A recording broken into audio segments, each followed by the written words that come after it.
जहां राजस्थान में चुनाव को लेकर सियासी तपिश बढ़ती जा रही है, तो वहीं दूसरी ओर चुनाव से पहले पेपर लीक मामले में ईडी की रेड से सूबे में हड़कंप मच गया है, जिसकी चपेट में आए हैं कांग्रेस के प्रदेश अध्यक्ष गोविंद सिंह डोटासरा। साथ ही ईडी ने सूबे के मुखिया अशोक गहलोत के बेटे वैभव गहलोत को भी समन भेजा है। ईडी के एक्शन के बाद तो प्रदेश कांग्रेस पूरी तरह से भड़क गई है।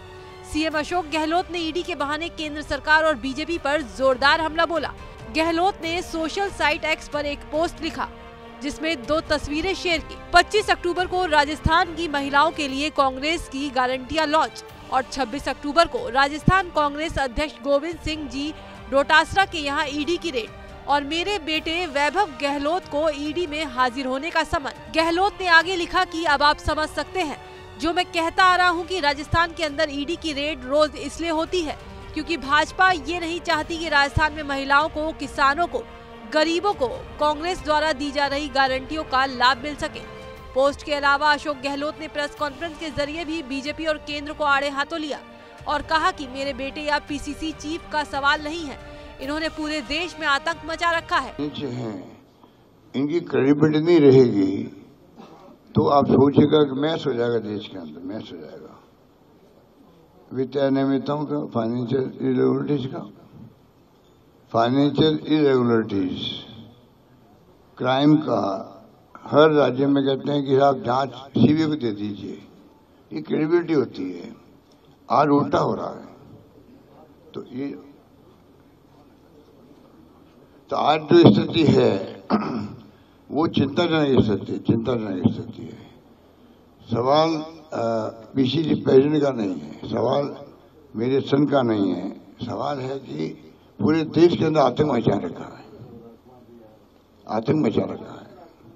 और जिस पर आतंक है, छत्तीसगढ़ में करीब साल भर से ईडी के लोगों ने, मैंने सुना है, वहां अपने फैमिली को शिफ्ट कर दिया। वहीं पूर्व उप मुख्यमंत्री सचिन पायलट ने भी ईडी के एक्शन को लेकर बीजेपी को घेरा और सोशल साइट एक्स पर लिखा कि राजस्थान कांग्रेस के प्रदेशाध्यक्ष गोविंद सिंह डोटासरा जी के यहां ईडी की रेड की मैं कठोर शब्दों में निंदा करता हूं। मुख्यमंत्री अशोक गहलोत जी के पुत्र वैभव गहलोत को भी ईडी का समन दिया गया है। भाजपा इस तरह के हथकंडों से कांग्रेस के नेताओं को डरा नहीं सकती।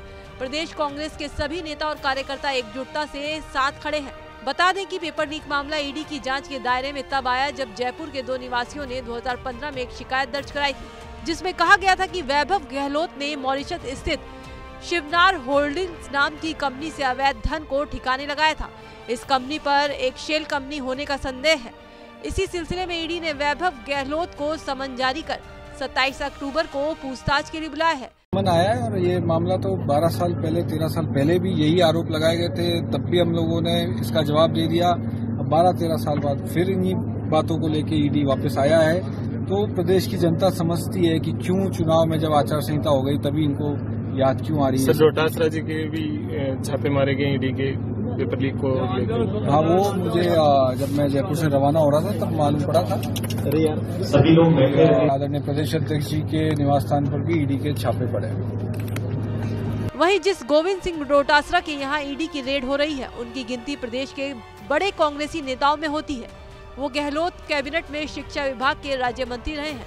ऐसे में चुनाव से पहले गहलोत के करीबियों पर ईडी की रेड ने प्रदेश की सियासत की तपिश बढ़ा दी है।